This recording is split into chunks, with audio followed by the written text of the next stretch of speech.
Hello, I am Crystal Petry, and welcome to another episode of the Crystal Petry Podcast.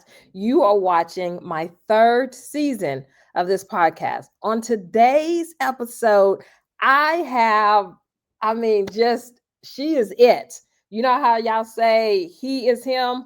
She is her. Amy Cooper is joining us on the podcast today. Currently, Amy Cooper is the Senior Associate Athletic Director for the University of St. Thomas. Amy Cooper is also the recipient of the Wilma Rudolph Courage Award. Amy Cooper is also the first female to receive all conference honors at a historically Black college and university. So when I say Amy Cooper is her, Amy Cooper is her. And welcome to the podcast, Amy Cooper. Thank you. Thank you. And I do have to clarify, I am the first female soccer player from an HBCU to get our conference. Yes. Excellent. Thank you. I'm happy to be on the show.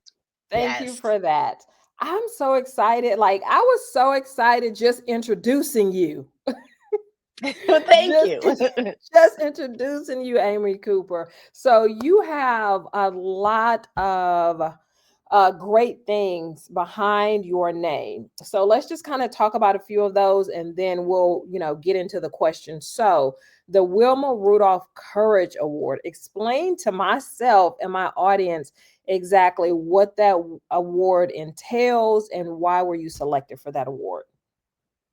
Sure. That award, it's honored annually, Women and Girls in Sports Day, and it's for women who show perseverance in the face of sports. And so for me, I have several invisible disabilities that kind of came on later in my life, and because of those, I am no longer able to participate in soccer or do the sports I love. However, I am able to work in athletics and have an influence over other young women playing sports and getting the confidence that I got out of being a student athlete. And you received that award this year in 2025. So Yes. Congratulations to you on that. Thank you. You are also the senior director of the athletic department of St. Thomas. Explain to us what it is that you do in that role. Sure. So I am over our administration, which incorporates our compliance for the department as well as our financials. So I have oversight over financials and compliance. I also am a sport administrator over 4 programs: women's basketball, women's tennis, volleyball, and baseball. And in addition, I am the senior woman administrator, and the senior woman administrator is a role that the NCAA created just to ensure that there's a female seat at the table when decisions are being made. And so it is awarded to the highest ranking female of the athletic department. And as part of that, I go to our conference meetings and NCAA meetings with our athletic director to vote for bylaws with the NCAA and that sort of thing. And then we currently at St. Thomas are transitioning from Division III to Division I. We are in our 4th year. That's a huge step. Thank you. Yes. And so when I got here, that's when our reclassification began. And I also have oversight over our reclassification to Division I. So it's been a great experience. I've learned a lot. And I don't think a lot of people could say that they have been a part of transitioning from Division III to Division I. I don't think so either. That is huge. Congratulations. That's a big deal. And just kudos to the NCAA recognizing and understanding and forward thinking, knowing we need to have a female at the table.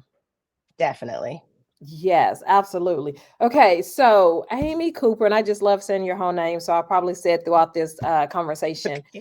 You are an African-American woman, a Black woman. You played soccer. And the reason that is, I feel like such a big deal is because you don't see a lot of Black girls, little Black girls playing the sport of soccer. We see them in basketball, we see them in track, kind of seen them in volleyball, but soccer, not so much. So, what inspired you, a little Black girl, to play soccer? Well, I actually am an interracial adoptee. So my parents are both white. They put me in soccer at a young age. I was always one of the only on my teams, but I just fell in love with soccer from day one, right? When they put me, my parents recognized I have older brothers, just playing outside and joining any pickup game they were in. My parents were like, okay, we've got to put her in sports, and soccer just it hit home with me. Mhm. Who were some of your biggest influences growing up, like on and off the soccer field? Sure. So on the soccer field, I'm going to be honest, the only Black woman that I saw back in the day was Brianna Scurry. So she is definitely very influential for me. She's also from Minnesota, and I'm from Minnesota. So I felt a bond there. And then as a young kid, I loved to run as well. So FloJo was kind of always a role model I had. I Yes. didn't have any Barbie dolls except for a FloJo Barbie doll. She had the one leg and the short on one, so it Yes. had the whole thing. So definitely those two athletes, I think, were influences for me. And then off the field, I think coaches, teammates, my family, and just everybody who saw the potential in me has been an influence. What challenges did you face playing soccer? And of course, I want to know about what challenges you face playing soccer in general, but also what challenges, if any, did you face being a Black girl playing in a predominantly white sport? Yeah, you know, I was in a lot of spaces growing up that were predominantly white spaces. So soccer wasn't anything new to me, unfortunately. I will say that of course there was racism and stereotypes that I I definitely felt mostly from opponents and not necessarily my own teammates. I feel Okay. that because sports are a meritocracy, uh, if you're good, people accept you, right? And so I didn't seem to have a problem with people accepting me on the field or in whatever sport I was playing. However, when it came to opponents, there was definitely some nasty comments being made. But for me, it's odd, but frustration and anger has always fueled me to do better. And so I would just hope somebody would say something to me because that would get Wow. me fueled up to do much better. I remember a particular time, and this is at Howard, where a girl told me that she would rather be slow and white than fast and black any day. Wow. And yes, and so I just went and took her one on one, scored on her, and then made sure to point at her after the goal. And I Yes. did get a yellow card for pointing at her. And the officials, of course, did not believe she said that to me. However, it happened. But that's just an example of something like that. To me, it just fuels me. It makes me just want to prove people wrong. And yeah. You live on, well, at least at that time, I don't know if you still do, Amy. You live on the wish creed. I wish somebody would. Exactly. I wish they Yes, would. I wish I did. they Sometimes I would even make myself angry before the game just to play better. I don't know. It helped. During your time playing soccer, did you ever feel like I just need to quit? Like I can't take this anymore. Or even I don't want to take this anymore. Quitting soccer was just never an option because Okay. I love soccer. Without sports, without soccer, I just felt like I didn't make sense. So that was never an option. But I will say, when I went to look for a college, one of the main things I looked at were percentage of African Americans at the university, and if I could find it within the athletic department, because I knew that that's something I didn't have growing up. It was the opportunity to be able to play with people who look like me and feel that bond there. So quitting wasn't an option, but recalibrating and trying to find a place where I Mhm. felt at home and could still do the sport I loved was something that was important to me. What other sports did you play growing up, if any? We know you played soccer. What other sports Yeah. did you play?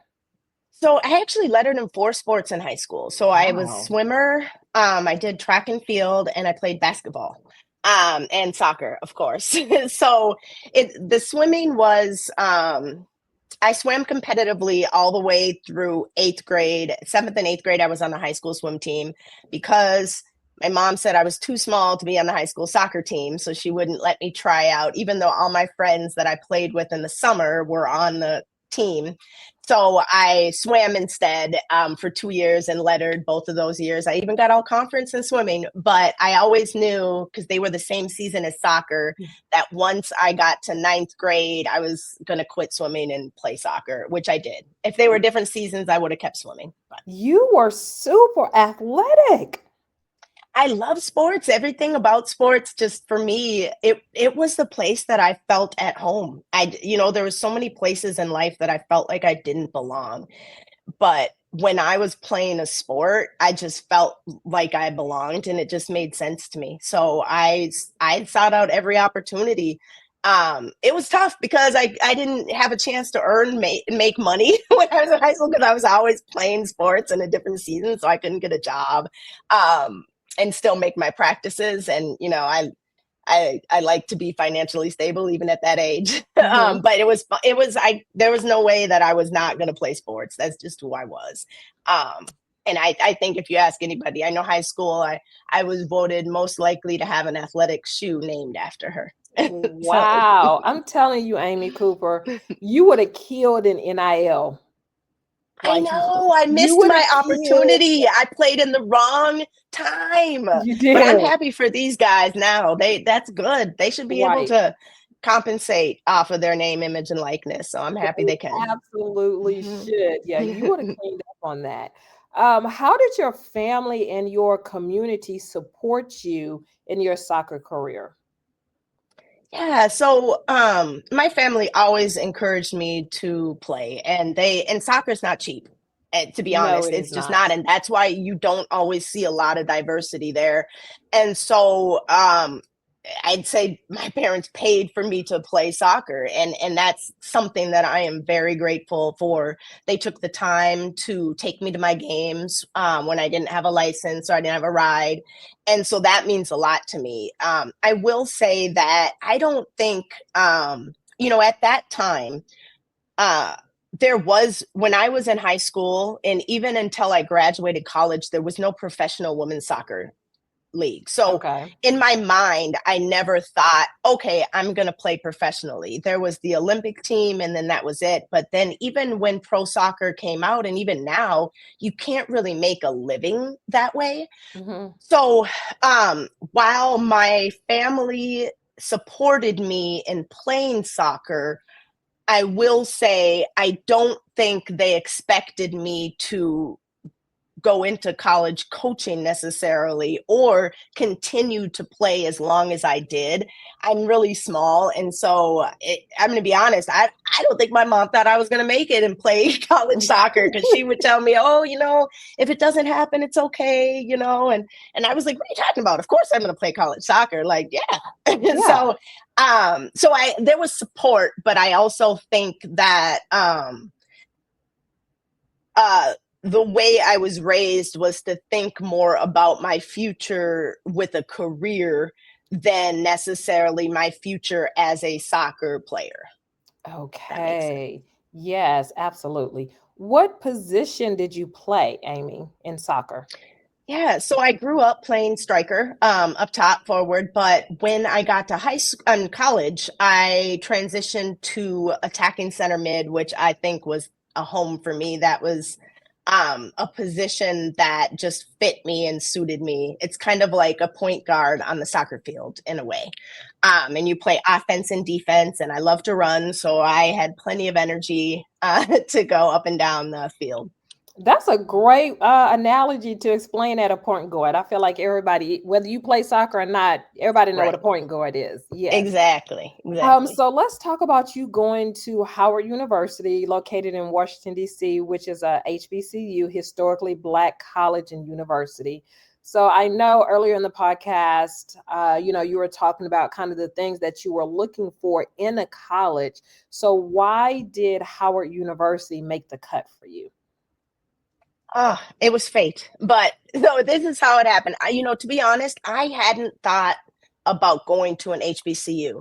A lot of the groups I was in high school had done trips to go visit HBCUs during spring break. But my family always went on vacation during spring break, so I never got the opportunity to tour HBCUs. And living in Minneapolis, Minnesota, I just didn't have as much information about HBCUs. So when I was looking for schools, I was looking up what percentage of Black people were at that school, because I knew I needed diversity, right?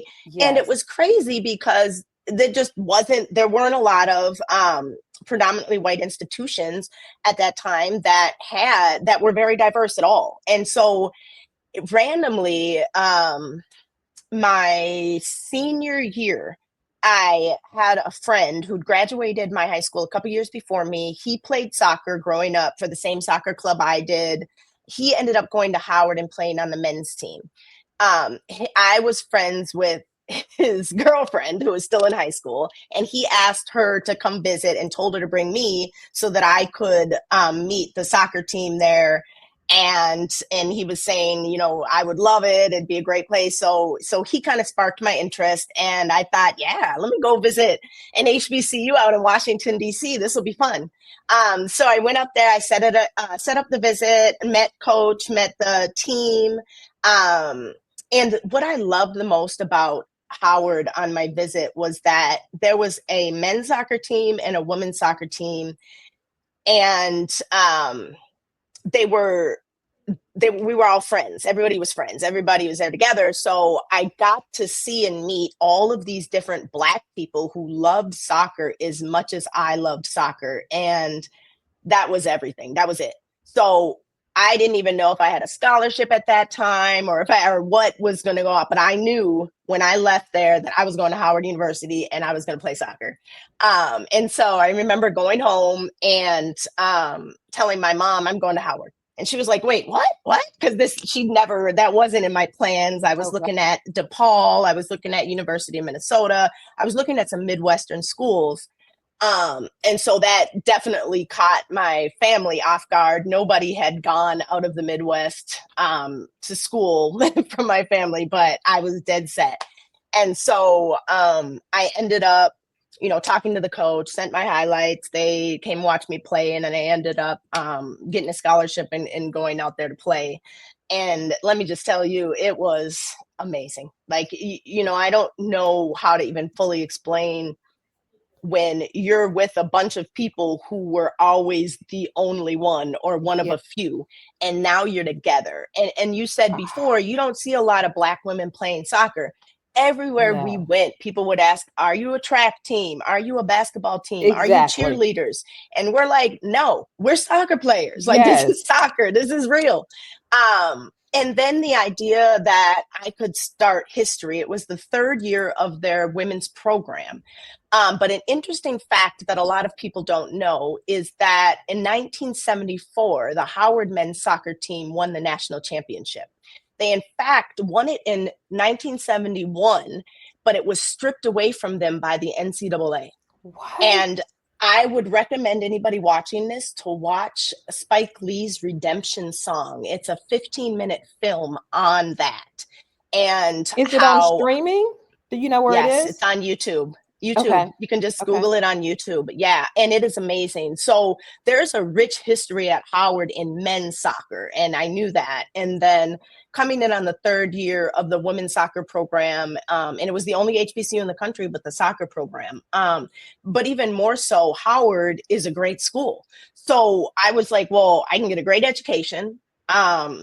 Get great culture, right? And Yes. play the sport I love. It was a win-win. Because again, it's not like in my mind, I thought I was going to play professional soccer when I graduated. I also wanted to make sure that I was set up so that I could be successful in life. And Howard University is the place to do that. Definitely. Listen, Amy, Howard University needs to put you in a commercial because if I was looking for if I was I looking love it. for I a love college, Howard. you have sold me on Howard University. Well, I'm going to tell you this. You must not have met a lot of Howard grads because any Howard grad you meet will sell you on Howard University. I don't know why. That's just how we are. We, there's some pride, some Howard pride, but especially I think when you, being a student athlete at an HBCU of a sport that is predominantly white is something just so powerful. It's so powerful. Yes. Wow. I've actually had two cousins, Ali and Doc nicknames, that went Mhm. to Howard University, but they only spoke about it on the academic side, which, nothing Was against great. that. I've Yeah. never heard about it on the athletic side of it. And especially speaking about soccer, do they still have their soccer program? They do, and they're great. They went to the NCAA tournament last year. They played Duke in the first round, and they did lose, but they're really successful now. I actually was working at Howard before I took this job, and Okay. I was a sport administrator for their soccer team, so I got to travel with them. One of the years I was there, they also made it to the NCAA tournament, and we played UNC, so I got to go with them and experience that as well. So yeah, no, now we've got lacrosse, which is a great program there too. Swimming and diving. I can't talk enough about swimming and diving program there. So Howard athletics, they're booming. They're Yes, booming. and will say, at least last time I checked, and you can correct me on this, Amy, that Howard University is the only HBCU with a swim program, with a swim diving It program, correct? It is. It is. Yeah. And let me tell you, if you ever get Nick Askew on here, you're gonna love it because he was a student athlete at Howard as well during my time. He was tennis and swimming and diving. But what he's done for that swimming and diving program, it's incredible. I mean, he's grown that program and they work with children to make sure that Black children aren't afraid of the water, get in and swim, right? And it's amazing. I think what's been done with the swimming and diving program. It was also a very new program at Howard when I got there. I contemplated swimming, but it was just a lot. I didn't want to do two sports in college. That was too much. So Okay, so I want to make sure I get this title correct, Amy. So if I don't, correct me, please. You are the first female soccer player to earn all conference honors at an HBCU. yes. When I say that, what feelings, what emotions do you have? Honestly, um I don't know. I guess when you're in the moment and it was you who did it, it doesn't feel like such a big thing, right? But I feel grateful that I was even had that opportunity, right? So we even when I was there, we were only in a conference 2 years. And so I got all conference both years that we were in a conference, but we were independents for the other two because the MEAC, who is the conference for Howard University, didn't have soccer and they still don't. So we were in the Big South a couple years. But because of lack of financial resources, it wasn't feasible for the soccer team to remain in the Big South Conference. And so unfortunately, I only got to experience being in a conference and having an opportunity to get all conference honors for a couple years. But now, again, it's it's different now. They're in the NEC. They've been in the SWAC before. So it's they have a lot more opportunity now to be able to earn all conference honors, I think. What does someone, specifically you, have to do to earn all conference honors? Did you have to score a lot of goals or stop a lot of goals because you were playing offense and defense? Yeah. What did you do? Well, I was more of a playmaker. And so I personally feel I was creative on the field. I was a playmaker and I set my team up.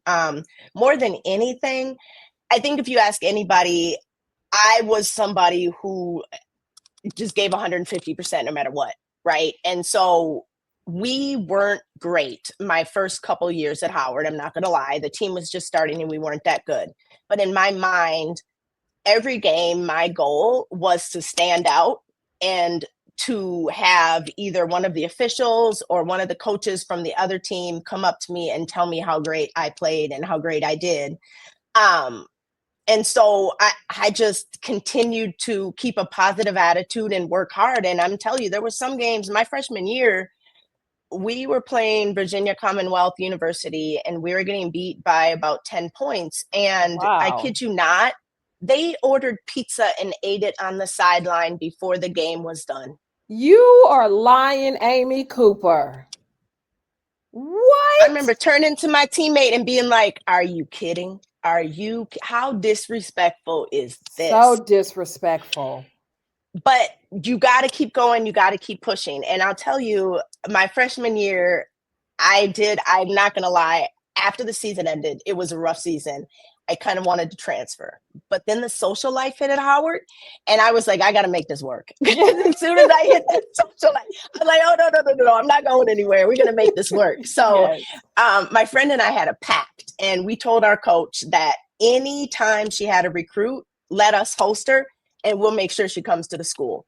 And so by the time I became a junior, the team was a lot better. We had a winning record. We were doing a lot better. And so it was a rough couple first years. And I think to stand out on a team like that, it is hard. But to me, like, I just played because I loved it. And I wanted to make sure that I left a lasting impression no matter where I went and no matter what the score was, that they would remember me. I think one of the major issues when it comes to HBCUs, historically Black colleges and universities, is recruiting top talent to those universities, especially in the Black community. I feel like, when you have the superstar football player, or basketball player, or soccer player, they're looking at the SEC, ACC, so, Alabama, LSU, University of Tennessee, like these big predominantly white institutions. How can HBCUs start recruiting top talent? I think what's tough is that a lot of facilities at HBCUs are not necessarily up to the same standards as some of the predominantly white institutions. And I think that's hard. If you've got a 5-star recruit and they're going to look at Alabama and then they're coming over to Howard University where every team that plays outside shares the same field, it's not even it's hard. Like, you have to really want to experience an HBCU and you have to want more than the sport, I feel, to go and play at an HBCU. And you're getting more than the sport, but that has to be what you want because, a lot of HBCUs are landlocked in cities where you can't expand how you would even want to if you could. Howard University, for example, there is nowhere to build another field. Like, there's just no land in Washington, D.C. that Howard owns. So I think, if we can get funnel in donations and money into HBCUs to improve existing facilities and those that have faced space, expand existing facilities, I think that would be a big start, to be completely honest.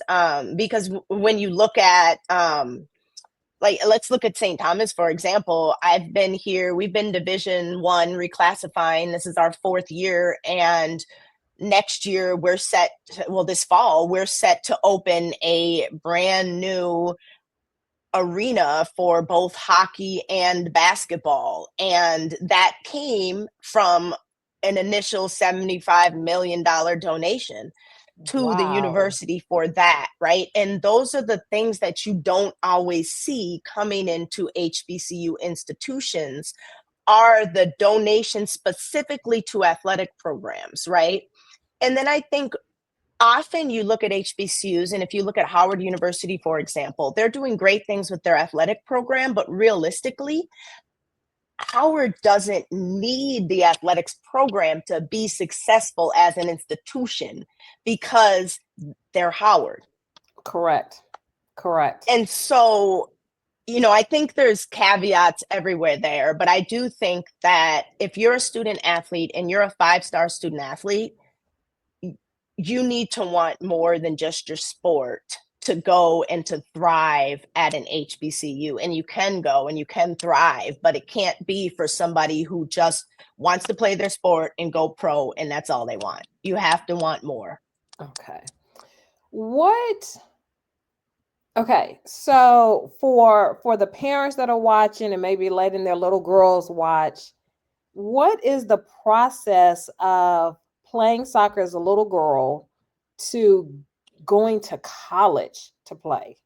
Because I feel like it's muddy water, like trying to figure out that it's path. Political. It is. Okay. It's tough because sports like soccer, and I think a lot of sports, in my mind, like, I use the word political. I don't know if that's the correct response, but you've got to be on now. It's changed since, I think, when I was growing up, but now you've got to be on elite soccer programs when you're younger to get noticed by college recruits, because they only have a specific amount of time, a specific amount of money to get to a certain amount of games. And they're going to go to the most competitive tournaments, and they're going to look at the most competitive teams because it just makes sense. And so I think it is difficult if you're not on a path, right, to play on these elite teams to even get seen at the collegiate level. For example, my niece plays soccer in her conference for her club. They play games like they fly to other states to play games. And that takes money. That's expensive, right? Yes, that is. And often if you're not on those teams, coaches don't want to look at you. And I think that's what makes it difficult sometimes, because there could be a lot of talent that's being missed and passed over. For soccer in particular, they've now got feeder programs that are feeding into the Olympic team. They've got national programs. Correct. And so you've got to get on your state program to get in the regional program, to get in the national program. And it is tough. But I do think that there's Division I, there's Division II, and there's Division III athletics, right? There are opportunities for everybody. A lot of people strive just to play on a top Division I team or on an elite team.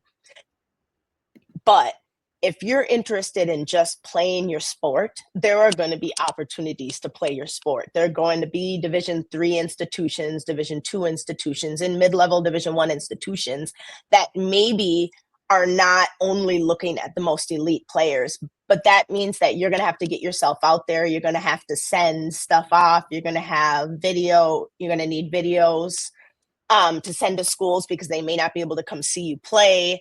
And so I think there's opportunity, but I do think it's difficult. It just is nowadays, because so many people, they look at the same soccer clubs, and I think it's the same in volleyball and other sports, to produce the most elite players. And so you then have to have the money to play on those clubs growing up to get seen. Amy, and speaking specifically of soccer, European soccer players, male and female, say this about the United States all the time. that it's such an expensive sport that you price out the Mhm. great talent. Because, That is so and I'm true. not saying that, the people that can afford to play in soccer are not great. Obviously, they are. They have talent, they're on the field. But because it's so expensive, just like you said, to be in these clubs, that's expensive. Flying to Mhm. a different state for like two games, Yeah. hotel, food, travel, all of it is so expensive that you price out so much great talent. In other Yeah. countries, soccer is a very inexpensive sport. It is Yeah. very inexpensive, and they keep it like that to make sure they can get as many people in the sport as possible. Yep. And that's something that we need to do more of in the United States. I will say this year watching the Olympics was amazing.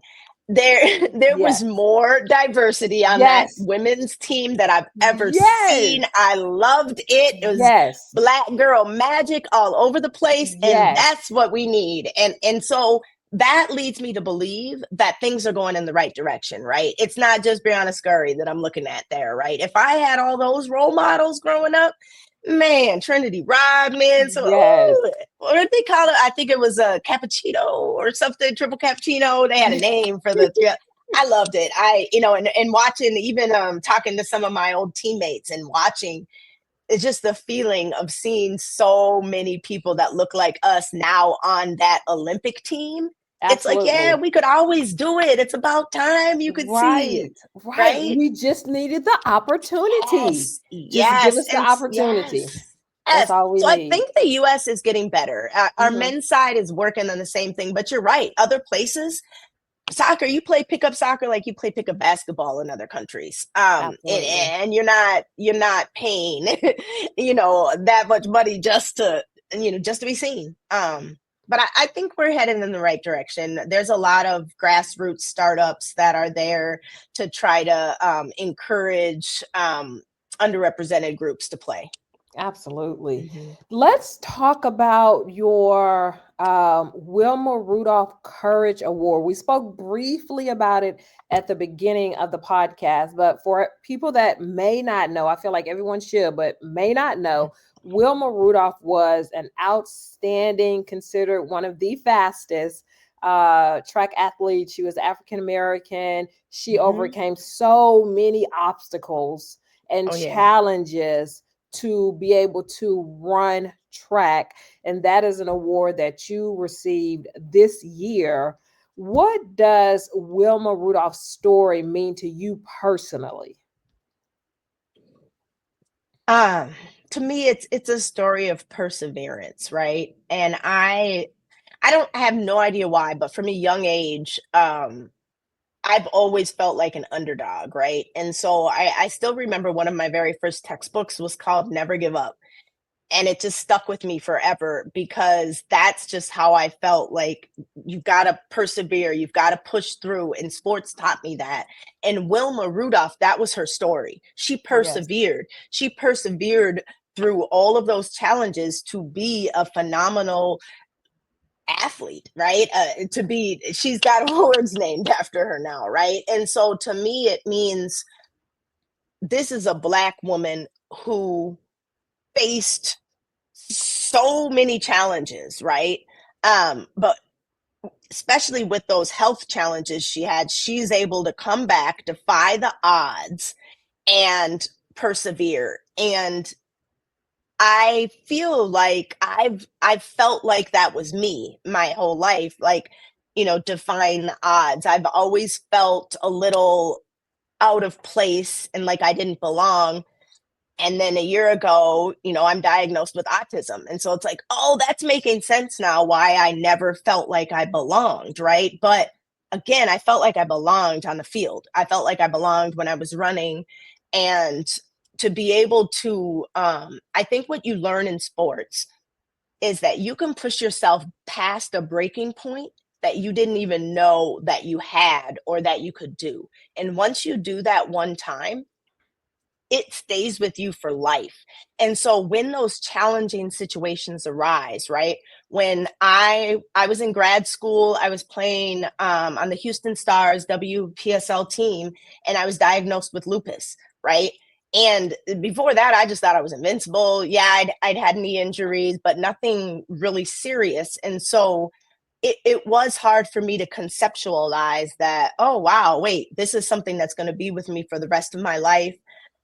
I don't have the energy I used to have. My joints are aching, but I've been through hard. Like I've felt like I've had to push past hard my whole life. And so if I have I guess what I had to learn from that is how to readjust.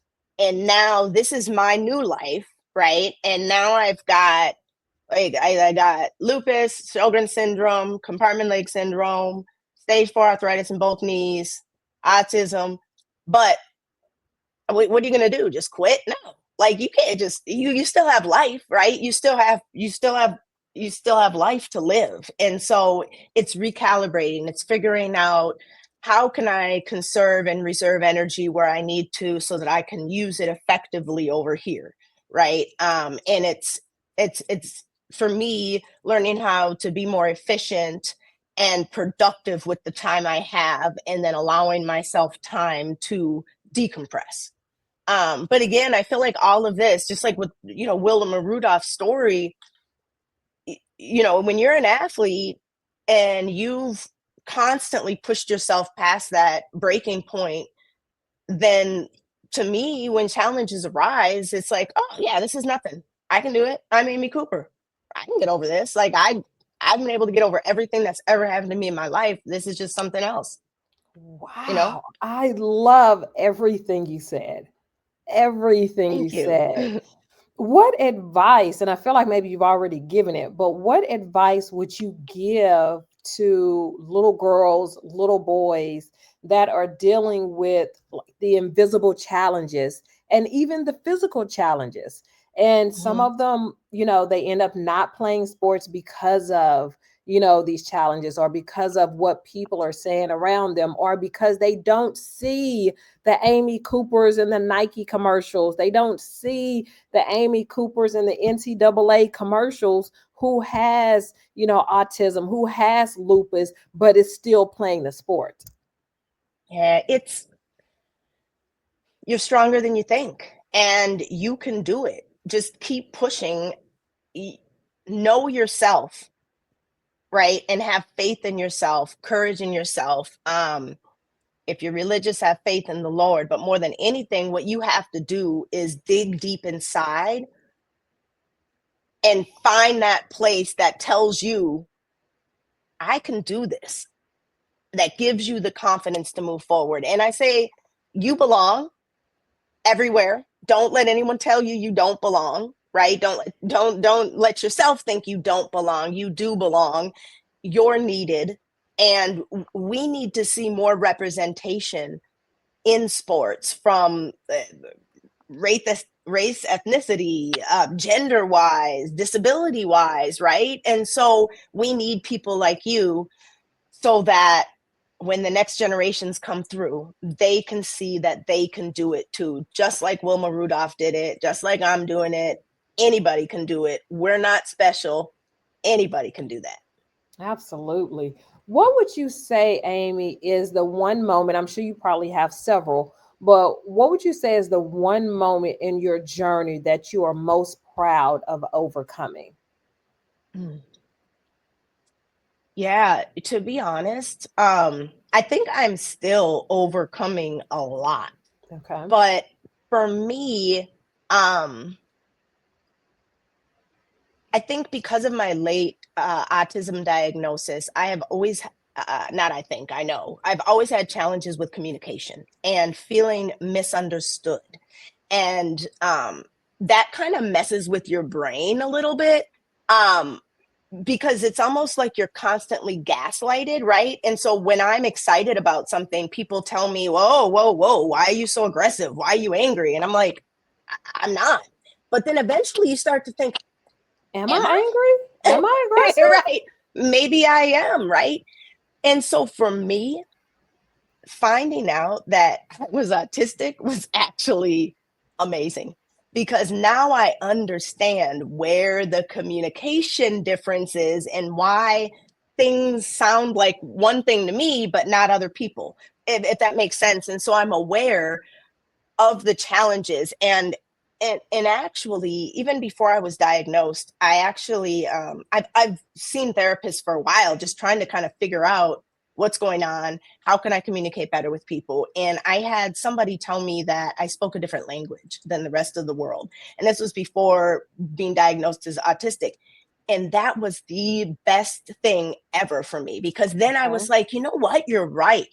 And she said, you have to study other people's language and how to communicate to know how to effectively get your point across.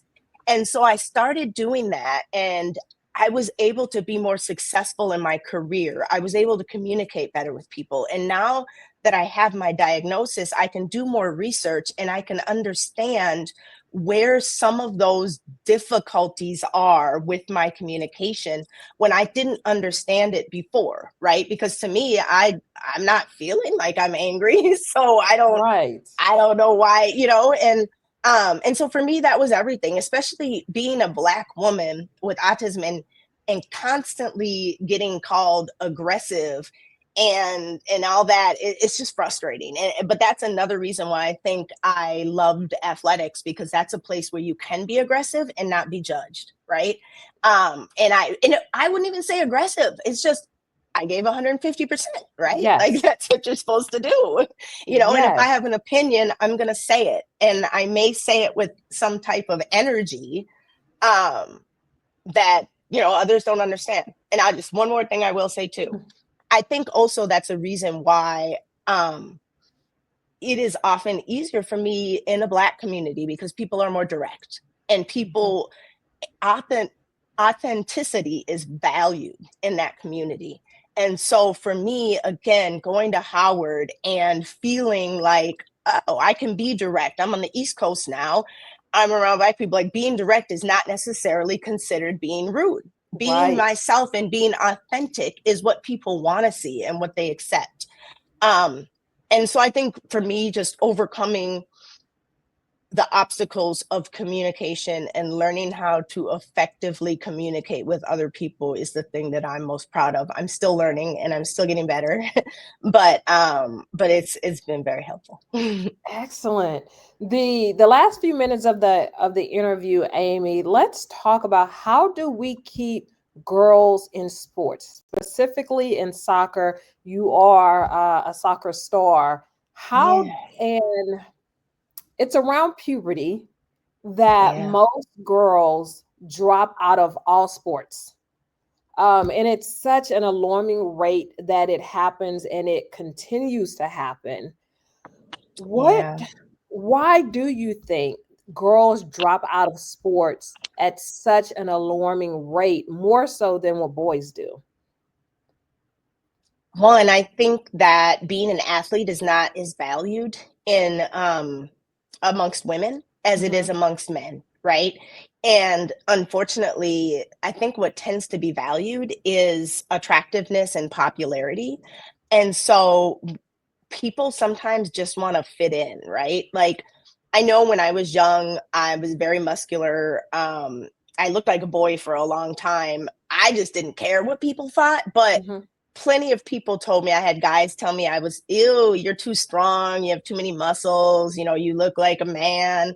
And so I think some of that stuff gets in people's heads, right? And you're like, I want to be seen, as a female, and and so I think that's part of it. One, I think another part of it is just that like when you after you hit puberty, things change socially for females, right? Like I feel like even for me, until when I got to high school and hit puberty, and guys actually started thinking I was attractive, is when I felt like maybe I have something else in my life besides sports that I could ever be good at, right? But if you've already got that, then I guess you don't need sports, right? But for me, I needed sports because I needed that validation that I was good at something, that I was wanted, that I was valued. So I guess long story short, I say representation. Let's try to do things to make sure we can be seen, right? I volunteer as a coach at the Twin Cities Soccer High School All-Star Game. And I feel that's a way for some of those girls to see that, hey, I played soccer all the way through, until I couldn't play anymore. And that's representation. And now those high school girls are going to be representation for younger girls coming up. They're going to see them, and you need to get out there and get in the community, get people to see you. And I think as a society, we need to start valuing female athletics more than we do. And I think you're seeing that in women's basketball a little bit, women's volleyball a little bit right now. And hopefully that just continues to move forward. I mean, you've got people like Angel Reese out here inspiring everybody with Yes, her absolutely. authenticity, with her drive. People are trying their hardest to pull her down, but she's still Yes. up top.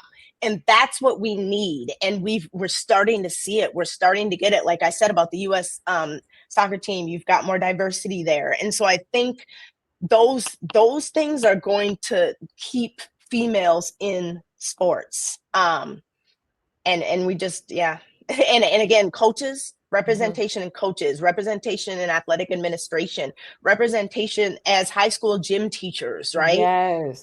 All of that is important, and we need that.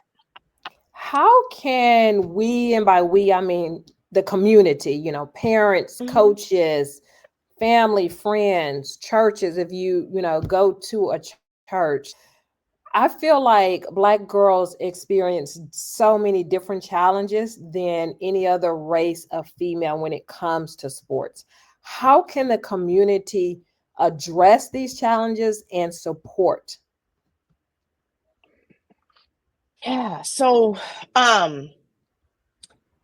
I think with grassroots programs, and starting up, I know the same friend of mine who got me to play at Howard he has a Twin City Soul futsal program, serve and play, right? And so they do service, and then they're able to play futsal with that, which is miniature soccer kind of. But I think programs like that, nonprofits, there's a lot of nonprofits that are out here that are trying to bring in underrepresented groups, which girls are underrepresented in sports, and they're trying to bring them up. And I think those type of nonprofit programs are important. And I also think it's important for, like I said before, women to also be in professional positions in athletics. What can parents do if their daughter comes to them and, I want to quit soccer, I want to quit basketball, I want to quit all sports? What advice would you give to parents to encourage their daughters to stay in sports? Yeah. Support them. Okay. Watch them go to their games, encourage them. You don't need to coach them. They don't need that. They need encouragement is what they need. And then I think, parents, pay attention to the coaches, and because a lot of coaches, are still in that old school style of, I don't quite know how to put it. Like, you do what I say, and making, like, I've had coaches make girls cry on my team because of how they speak to them. And I just think it's important to understand that, one, this is a new generation we're dealing with now, right? And we've got to adapt to that generation. And part of that adapting is a lot of nurturing, a lot of support, and a lot of confidence building, because they go online and their confidence is torn down. They go anywhere, I feel like confidence is torn down. So if you're a parent, support your girls. Go to their contests. If you're male siblings, go. If you're a father, go. Support your daughter and cheer her on and encourage her to keep going and encourage her to keep participating. Absolutely. Okay, Miss Amy Cooper, I feel like I could talk to you forever, but we got to say goodbye at some point in time. My final question for you is, I consider you, we've been speaking, it's been 54 minutes we've been speaking, and I consider you an absolute role model, an Thank you. Thank you. absolute role Thank you. model. And my prayer is that anyone that's watching this video, that is listening to the things that you have to say, will understand why I am calling you a role model.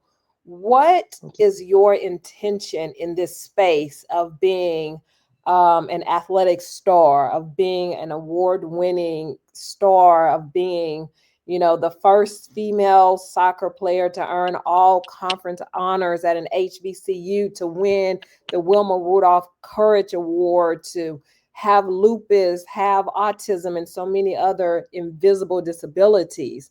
What is your intention in this space of girls athletics and girls in soccer?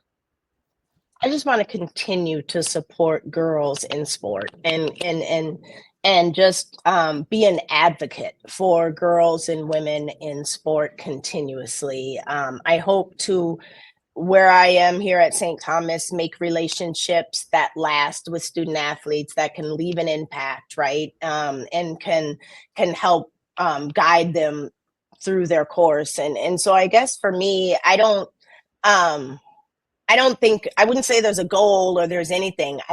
This is what I love. This is what I want to do. And because sports have done so much for me, I want to be able to pour that into young girls and young women and give them the confidence that I have, if that makes sense. It does. It absolutely does. And that is a great place to end this conversation. Thank you so much, Amy Cooper, for being on the podcast. Like I said, you are the very first person that I've had come on and speak about girls in sports, specifically soccer. So thank you so much for that. Well, thank you, Crystal, because you having this podcast and putting me on there to show that, hey, there are Black women in sports. That's Yes, great. So thank you for this opportunity. And I encourage everybody watching to keep going, keep pushing, and keep playing. Thank you. absolutely. You are more than welcome, more than welcome. And to my audience, to my listeners, thank you so much for tuning in to this podcast. You can get Amy's podcast on YouTube Podcasts and Apple Podcasts. And remember, you always have time to listen and learn on the go.